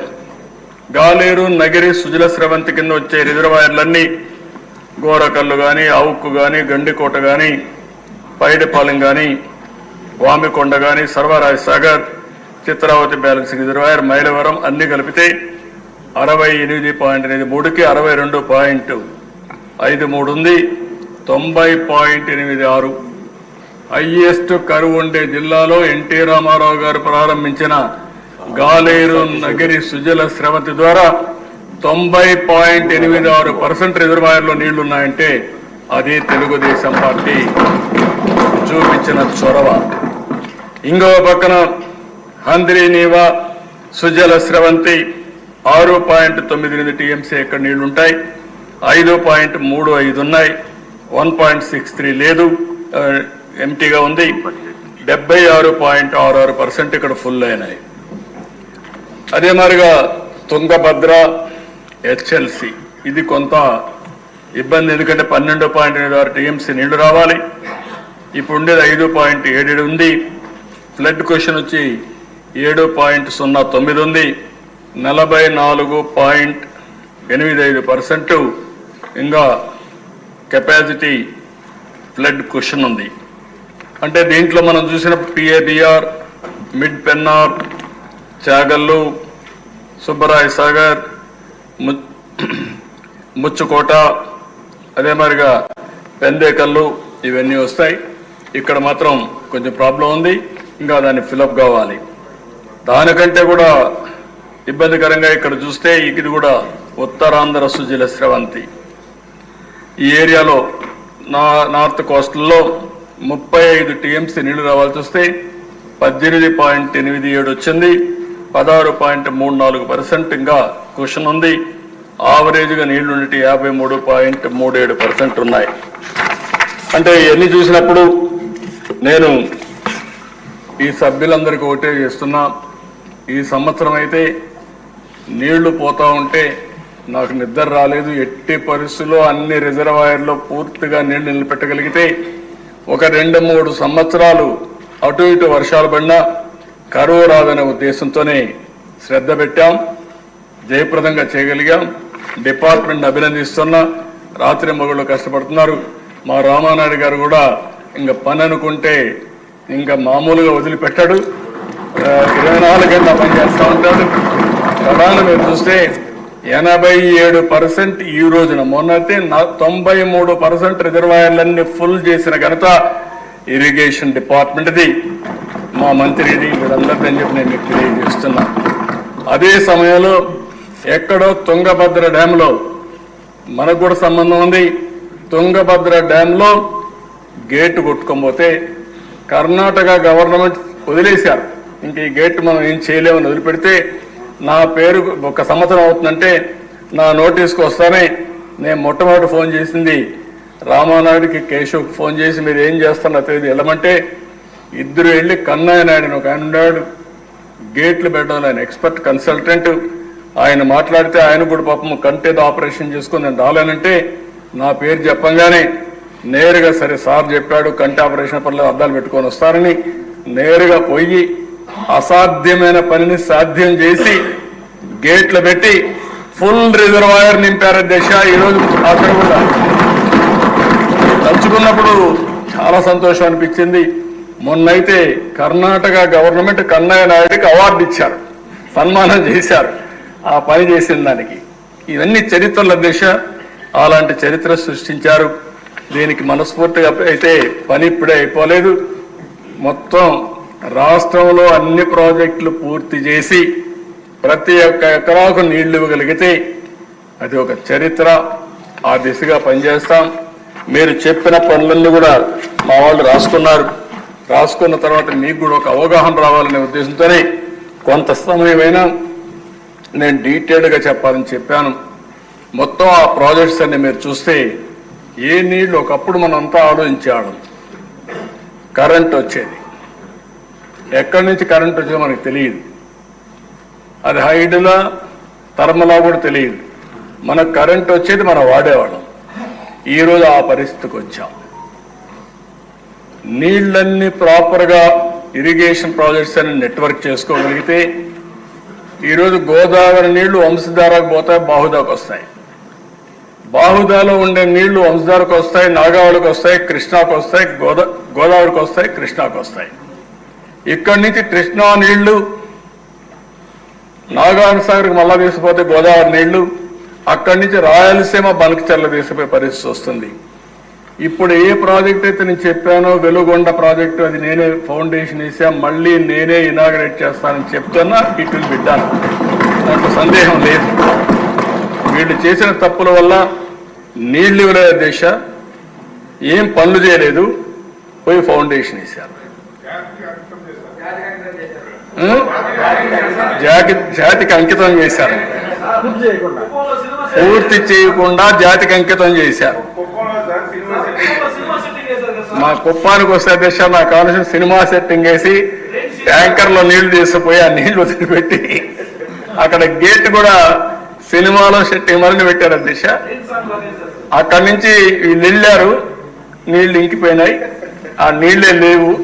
ఇప్పుడు నేను అడిగితే మా వాళ్ళు నీళ్లే రావు సార్ అక్కడికి అంటే, ఇప్పుడు ఒకటే చెప్పాం, హంద్రీ నీవా వెడల్పు చేస్తున్నాం, దానికి కూడా ఈ సంవత్సరమే పని పూర్తి చేస్తాం. నెక్స్ట్ ఇయర్కి ఎక్కువ నీళ్లు తీసుకొస్తాం. అక్కడి నుంచి ఆ నీళ్లు తీసుకొచ్చి హంద్రీ నీవా కుప్పానికే కాకుండా మడకసరికి తీసుకెళ్తాం. ఎప్పుడూ నేను హామీ ఇచ్చాను. ఏదైతే భైరవాణి తిప్ప, అదే మాదిరిగా మన సునీతమ్మ గారి కాన్స్టిట్యున్సీలో ఉండే పేరూరు, ఈ రెండు కూడా పూర్తి చేయాల్సిన అవసరం ఉంది. అవి కూడా పూర్తి చేస్తాం. కడాన హంద్రీ నీవాని నీవా వరకు తీసుకుపోతాం. ఆ దిశ అది కూడా చేసే బాధ్యత తీసుకుంటా అని చెప్పి తెలియజేసుకుంటూ, నేను మిమ్మల్ని ఒకటే కోరుతున్నాను. నా ఆలోచన విధానం ఏంటంటే, ఈరోజు ప్రతి ఒక్క ఇంటికి కరెంట్ ఇచ్చే పరిస్థితికి వచ్చాం, ప్రతి ఒక్క పొలానికి కరెంట్ ఇచ్చే పరిస్థితికి వచ్చాం, మన ఇంటి దగ్గరనే కరెంటు తయారు చేసుకునే పరిస్థితికి వచ్చాం. మీ ఇంటి దగ్గర కరెంటు చేసుకొని పక్కింటికి ఇచ్చే పరిస్థితికి వచ్చాం, పక్క ఊరికి ఇచ్చే పరిస్థితికి వచ్చాం. అంటే networking, democratisation of power generation వచ్చేసింది. మన పంప్ సెట్లో మనం కరెంట్ ఉత్పత్తి చేసుకోవచ్చు, నీకు అవసరమైతే వాడుకోవచ్చు, మీ ఇంటికి కూడా వాడుకోవచ్చు. అలాంటి పరిస్థితికి వచ్చా. లేకపోతే మిగిలితే నువ్వు అమ్మచ్చు, ఆ పరిస్థితి అక్కడ తీసుకొచ్చాం. రెండోది వాటర్ నెట్వర్క్ ద్వారా ప్రతి ఒక్క ఎకరాకు నీళ్లు ఇవ్వగలిగితే, నీళ్లను పొదుపు చేసుకోగలిగితే, నదుల అనుసంధానం చేయగలిగితే, మారుమూల ప్రాంతాలకు కూడా నీళ్లు తీసుకుపోగలిగితే, ఇంకా దిశ ఇండస్ట్రీ కానీ లేకపోతే డ్రింకింగ్ వాటర్కి కానీ వ్యవసాయానికి ఏమాత్రం కొరత ఉండదు. మూడోది అదే సందర్భంలో రోడ్ల అనుసంధానం. ఈరోజు రోడ్లు ఉన్నాయి దిశ, నాకైతే అర్థం కావడం లేదు. ఇంకా పార్ట్ హోల్స్ అని పూర్తి చేసే పనిలో ఉన్నాం. ఒకటో రెండో అయితే పర్లా కానీ కొన్ని లక్షల గుంతలు పట్టినాయి దిశ. 5 ఏళ్ళు గుంతలు తవ్వడం తప్ప గుంతలు పెట్టడం తప్ప ఎక్కడా పని కాలేదు. 850 కోట్లు శాంక్షన్ చేశాం, ఇప్పుడిప్పుడే పనులు అవుతున్నాయి. జనవరి మళ్ళీ ఎవరైనా కానీ మన రాష్ట్రానికి ఫెస్టివల్స్కి వస్తే మెరుగైన రోడ్డు వ్యవస్థ కనపడాలనే ఉద్దేశంతో ఒక దృఢ సంకల్పంతో ముందుకు పోతున్నాం. కానీ ఇంకా దాంట్లో చాలా సమస్యలు ఉన్నాయి. మీరు కూడా ఆలోచించండి, వినూత్నమైన ఆలోచనలు ఇవ్వండి. కొన్ని ఆలోచనలు చేస్తున్నాయి. ఇప్పుడు మన దగ్గర డబ్బులు లేవు కానీ ఆలోచనలు ఉన్నాయి. ఈ విషయం మీరు అందరూ గుర్తుపెట్టుకోవాల్సిన అవసరం ఉంది. ఒక ఆలోచన దేశాన్ని మారుస్తుంది, ప్రపంచాన్ని మారుస్తుంది. అలాంటి అనేకమైనవి వచ్చాయి. ఇప్పుడు ఈస్ట్ గోదావరి, వెస్ట్ గోదావరి ఒక ఆలోచన మాత్రం. మొత్తం 2 జిల్లాల్లో ఉండే రోడ్లన్నీ నేను అవుట్ సోర్సింగ్ ఏజెన్సీ ఎవరైతే బాగా చేయగలుగుతారో ఒక టెండర్ పిలిచి నేషనల్ హైవేస్ వారిగా మొత్తం ఇస్తాం. విలేజ్ నుంచి మండలానికి ఎక్కడ టోల్ ఇవ్వం, మిగిలిన టోల్ ఇస్తాం. అది కూడా కార్లు, లారీలు, బస్సులు వాళ్ళే ఇస్తారు. ట్రాక్టర్లు, స్కూటర్లు, ఆటోలు ఏవి ఛార్జెస్ ఉండవు. దీనివల్ల కొంత డబ్బులు పే చేయాల్సి వస్తుంది. ఆ డబ్బులు పే చేసే బాధ్యత, వైబిలిటీ గ్యాప్ ఫండింగ్ ఇచ్చే బాధ్యత ప్రభుత్వం తీసుకుంటాం. ఇది బాగుందంటే మీరు ప్రజలందరినీ కన్విన్స్ చేయగలిగితే నేను ఇమ్మీడియట్గా పని ప్రారంభిస్తా. బాగలేదు అనుకుంటే మన గుంతల రోడ్లనే తిరుగుదామంటే నాకేం అబ్జెక్షన్ లేదు. దీనికి కూడా అపోజిషన్ చేసే వాళ్ళు ఉంటారు కానీ సమస్య పరిష్కారం చేయరు, గోతులు పెడతారు. గోతులు పూడుస్తామంటే మాత్రం అన్ని నువ్వే చేయాలా, డబ్బులు లేకపోయినా నువ్వేం చేస్తే తెలియదు. ఇంకా మంత్రదండం ఒకటి తీసుకోవాల్సి, మంత్రదండాలు ఉండవు, తెలివితేటలు తప్ప ఇంకొకటి ఉండదు. ఇది కానీ బాగుందనుకుంటే పైలట్గా 2 జిల్లాలు చేసి, ఎందుకంటే మంచి ఐడియా, స్పాంటేనియస్ ఎంతమంది చేతులు పైకి తెరతండి.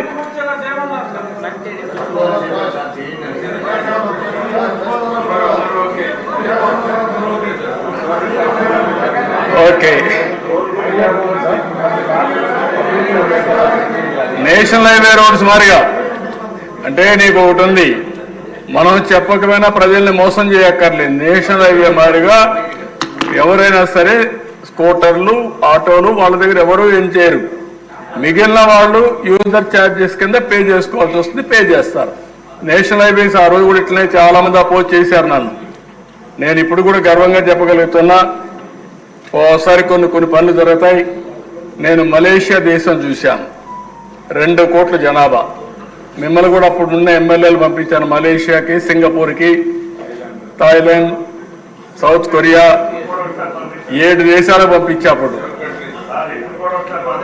ఇప్పుడు పంపిస్తే నేర్చుకోవాలని ఇండియాని చూసి అందరూ నేర్చుకుంటున్నారు. అప్పుడు మీరు నేర్చుకోవాలని పంపించాను. అప్పుడు పంపిస్తే అందరూ పోయి వచ్చే దశ. అపోజిషన్ ఉన్న దగ్గర రూమ్లోకి వచ్చి, సార్ ఎక్సలెంట్ సార్, మీ ఐడియా చాలా బాగున్నాయని చెప్పేవాళ్ళు. మీరు చెప్పింది మేము సపోర్ట్ చేస్తున్నామని చెప్పేవారు. హౌస్లోకి వచ్చి అపోజ్ చేసేవాడు. ఏమయ్యా నువ్వు అక్కడికి చెప్పావంటే, అది అక్కడ మీకు చెప్పాలి కాబట్టి చెప్పాను సార్, ఇది మా పార్టీ విధానం అని మళ్ళీ మాట మార్చేసేవాళ్ళు. అందుకనే ఫస్ట్ టైం నేను మలేషియా చూసిన తర్వాత ప్రధానమంత్రి గారు వాజ్పేయి గారిని అడిగితే, ఇది సాధ్యం కాదంటే మనం ఏం డబ్బులు ఇవ్వద్దండి సార్, మనం చేద్దామంటే ఎట్లా చేయాలని ఇప్పుడు కూడా రికార్డు ఉంది దిశ. మలేషియన్ మంత్రి ఒక అతను ఉండేవాడు, స్వామివేలు, సర్ఫేస్ ట్రాన్స్పోర్ట్ మినిస్టర్, ఆయన రమ్మని మేమందరం కూర్చొని ఆలోచించి ఫస్ట్ టైం చెన్నై నుంచి నెల్లూరు వరకు మలేషియన్ కంపెనీతో రోడ్డు వేసాం అధ్యక్ష. అది క్వాడ్రిలేటరల్ రోడ్లో, గోల్డెన్ క్వాడ్రిలేటరల్ రోడ్లో ఫస్ట్ బిట్ వచ్చి నెల్లూరు టు చెన్నై రోడ్డు. అది ప్రూఫ్ ఆఫ్ కాన్సెప్ట్, అది సక్సెస్ అయింది. అక్కడి నుంచి దేశం అంతా రోడ్లు విస్తరించారు. ఈరోజు మీరు చూస్తే ఎక్కడ పోయినా 4 లేన్, 6 లేన్, 8 లేన్, 14 లేన్కి వచ్చే పరిస్థితికి వచ్చాం. ఎక్స్ప్రెస్ వేలు వచ్చాయి, ఎక్స్ప్రెస్ రోడ్లు వచ్చాయి. ఈరోజు Bengaluru to Chennai express way 3 hours, 3.5 hours వెళ్ళిపోయే పరిస్థితికి వస్తున్నారు. మాకు పలమనేరు నుంచి 1 hour, బెంగళూరు 1.5 hour, ఇటు చెన్నైకి 1 hour, ఇలాంటివన్నీ వస్తున్నాయి. కాబట్టి ఇవన్నీ కూడా మనం ఆలోచించుకోవాల్సింది. ఒక జవాబుదారీతనంగా ఉండాలి, పనులు కావాలి, ఈ రాష్ట్ర అభివృద్ధి కావాలి. దీనికి ఏం చేయాల్సిన అవసరం ఉంది. ఫైనల్గా ఇరిగేషన్ అనేది సాగునీటి శాఖ మీద చాలా శ్రద్ధ పెడుతున్నాం. దీన్ని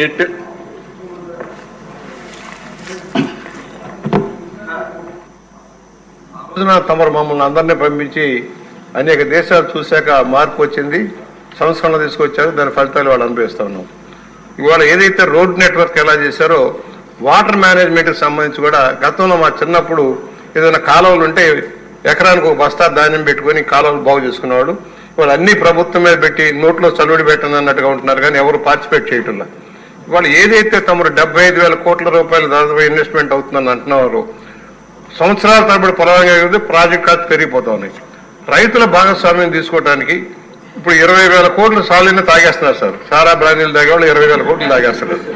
కనీసం దాంట్లో కొంత పెట్టుబడి ఇటు మార్చి ఈ నీటి వనరులో ఎవరైతే లబ్ధి పొందబోతున్నారో వాళ్ళు కొంత ఇన్వెస్ట్మెంట్, ఒక ఎకరం భూమిలో వాళ్ళ 5 లక్షలు 10 లక్షలు ఉంటుంది కాస్ట్. ఎప్పుడైతే నీరు ఇచ్చారో అది 20 లక్షలకు 30 లక్షలకు పెరిగిపోతుంది. దానివల్ల లబ్ధి పొందబోతున్నారు. ఆ లబ్ధి పొందే వాళ్ళు కూడా పార్టిసిపేట్ చేసేదానికి ఏదైనా ప్రయత్నం చేయగలరా అని ఆలోచిస్తారని అడుగుతా ఉన్నాను సార్. ఇప్పుడు ఒక ఇది ఉంది దిశ, ఎప్పుడు కూడా ఒక ప్రాజెక్ట్ వస్తే నీళ్లు వస్తే ఆటోమేటిక్గా ల్యాండ్ వాల్యూ కూడా పెరిగిపోతుంది. ఒక రోడ్డు వస్తే నేషనల్ హైవే అంత మునుపు లక్షల్లో ఉండేది కోట్ల రూపాయలు అవుతుంది. అంటే ఒక యాక్సెస్ వచ్చినప్పుడు భూమి విలువ కానీ ఎకనామిక్ యాక్టివిటీకి కానీ చాలా భూమి వచ్చే పరిస్థితి వస్తుంది. మీరు చెప్పింది వాస్తవం. కానీ ఇప్పుడు వాళ్ళ మీద భారం వేయలేం. కానీ 2 విధాలు, ఒకటి భారం వేయడం, రెండోది మనం కానీ ఏదో ఒక విధంగా పెట్టుబడి పెట్టి చేయగలిగితే మీరు చెప్పినట్టు 3 times 4 times పెరిగిపోతుంది. ఎవ్రీ 5 years డబుల్ అవుతుంది కాస్ట్. ఇది ఇంకా పెరుగుతూ ఉంటే ప్రోబిటివ్ కాస్టే మనం చేసే పరిస్థితులు ఉండవు. అది చేయగలిగితే దానిపైన ఆదాయం కూడా అదే మరి పెరుగుతుంది. ఎకనామిక్ యాక్టివిటీ పెరుగుతుంది. పంటలు వస్తాయి, పంటలు వస్తే అక్కడి నుంచి దానిపైన జిఎస్టీ వస్తుంది. జిఎస్టీ వస్తే రాష్ట్రానికి ఆదాయం పెరుగుతుంది. నేను అందుకే చాలాసార్లు చెప్పింది దిశ, సంపద సృష్టించాలి, ఆదాయం పెంచాలి ప్రభుత్వానికి. పెంచిన ఆదాయం మళ్ళీ పేదరికానికి, పేదరిక నిర్మూలన కోసం, సాధికారం కోసం ఖర్చు పెట్టాలి. ఎక్కడికక్కడే ఎంపవర్మెంట్ కోసం ఖర్చు పెట్టాలి. అదే ఈ ప్రభుత్వ విధానం అని చెప్పి చాలా స్పష్టంగా చెప్పాను. అందుకే ధైర్యంగా చెప్పాను, సంపద సృష్టించే శక్తి తెలుగుదేశం ప్రభుత్వానికి ఉంది, ఎన్డీఏ ప్రభుత్వానికి ఉంది. అది నేషనల్ లెవెల్లో ఈరోజు నరేంద్ర మోడీ గారు చూపించారు. రాష్ట్ర స్థాయిలో మనం ఇక్కడ చూపిస్తున్నాం. ఈ దేశానికి శ్రీరామ రక్ష, అభివృద్ధి, సమిక్షేమం, పేదరిక నిర్మూలన, ఇవి కంటిన్యూగా మనం తీసుకుపోవాల్సిన అవసరం ఉంది. ఇప్పుడు నేను చెప్పిన 70,000 కోట్ల రూపాయలు ఖర్చు పెట్టి కానీ ఈ ప్రాజెక్టు పూర్తి చేస్తే మన వ్యవసాయ ఆదాయం 2 ఇంతలు 3 ఇంతలు పెరుగుతుంది. ఒక స్టెబిలిటీ వస్తుంది, రైతుకు సుస్థిరత వస్తుంది, నమ్మకం కూడా వస్తుంది. కాబట్టి ఇవన్నీ ఆలోచిస్తున్నాం. మీరు కూడా మీ ఆలోచనలు ఇవ్వండి. నేనైతే ఒక వినూత్నమైన ఆలోచనలతో 20 ఏళ్ళలో చేసి ఇప్పుడు మనం చూసినప్పుడు గడచిన 5 సంవత్సరాల విధ్వంస పాలన వల్ల రాష్ట్రం 20 ఏళ్ళు వెనక్కి తీసుకెళ్ళిపోయాం. ఈరోజు ఒక్కొక్క ఇటుక పేర్చుకుంటూ వస్తున్నాం. నేను రేపో ఎల్లుండో మళ్ళీ స్వర్ణాంధ్రప్రదేశ్ వచ్చినప్పుడు నా డీటెయిల్స్ అని చెప్తాను, నా ఆలోచన విధానం కూడా అవన్నీ ఏ విధంగా చేయాలని. ఈరోజు నేను ఒకటే విషయం మళ్ళీ సభ్యులందరినీ కోరుతున్నా, మీ పరిధిలో సాగునీటి ప్రాజెక్టుల పైన శ్రద్ధ పెట్టండి, ఎక్కడికెక్కడ ఆలోచించండి, ఫాలో అప్ చేయండి. ఇవి పూర్తి చేసే బాధ్యత తీసుకుందాం. డబ్బులైతే యాజ్ ఆన్ టుడే మన దగ్గర కూడా లిమిటెడ్గా ఉన్నాయి. కానీ దీన్ని ఏ విధంగా పెంచాలో పెంచుకుంటాం, సోర్సెస్ కూడా ఏ విధంగా తేవాలని ఆలోచిద్దాం. ఫైనల్గా ప్రతి ఒక్క ఎకరాకు నీళ్లు ఇవ్వడం ఎన్డీఏ తెలుగుదేశం పార్టీ సంకల్పం అని చెప్పి కూడా నేను మీకు తెలియజేస్తున్నా. ఇప్పుడే ఈరోజు పవన్ కళ్యాణ్ కూడా ఇక్కడ లేరు, కానీ ఆయన కూడా మేము మాట్లాడుకున్నప్పుడు చాలాసార్లు ఆలోచించాం. ఇవన్నీ చేయగలిగితే ఇది ఒక చరిత్ర అవుతుంది. ఎట్టి పరిస్థితుల్లో చేయాలనేది 3 పార్టీల ఆలోచన విధానం. ఇటు తెలుగుదేశం, జనసేన, బీజేపీ అందరం కలిసి ఈ రాష్ట్రాన్ని ముందుకు తీసుకుపోవడంలో, ఒక అగ్ర రాష్ట్రంగా తయారు చేయడంలో అన్ని విధాలా కృషి చేస్తామని చెప్పి మీరు మరొకసారి తెలియజేసుకుంటూ, మరొకసారి ఈ శాసనసభ ద్వారా నరేంద్ర మోడీ గారిని, అదే మరి నిర్మలా సీతారామన్ గారిని, సిఆర్ పాటిల్ గారిని మనస్ఫూర్తిగా అభినందిస్తున్నా, ధన్యవాదాలు తెలియజేసుకున్నా. పోలవరం ప్రాజెక్ట్ని చాలా శీఘ్రంగా మనం ఊహించిన దానికంటే చాలా ఫాస్ట్గా దాన్ని శాంక్షన్ చేశారు, కార్యరూపంలో పెట్టారు.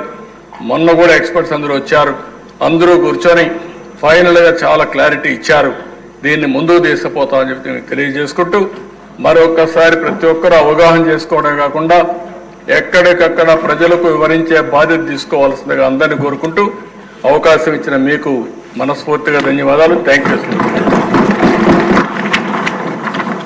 చాలా సంతోషం సార్. ఇప్పుడు పోలవరం పైన ఇరిగేషన్ పార్ట్ పైన చాలా వివరంగా సామాన్య ప్రజలకు కూడా అర్థమయ్యే విధంగా ముఖ్యమంత్రి గారు 1:15 మాట్లాడారండి. ఇది సార్ మా అందరి కోరిక అయితే ఈవేళ ఇక్కడ కూర్చొని మాట్లాడకూడదు తెలియదు, కానీ అందరి కోరిక ఏంటంటే ఇరిగేషన్ డిపార్ట్మెంట్కి ప్రయారిటీ ఇవ్వాల్సిన అవసరం ఉంది. అప్పుడే రాష్ట్రం తాలూకు స్వరూపం మారుతుంది. ఫస్ట్ ప్రయారిటీ దానికి ఇచ్చుకుంటూ మనం వెళ్తే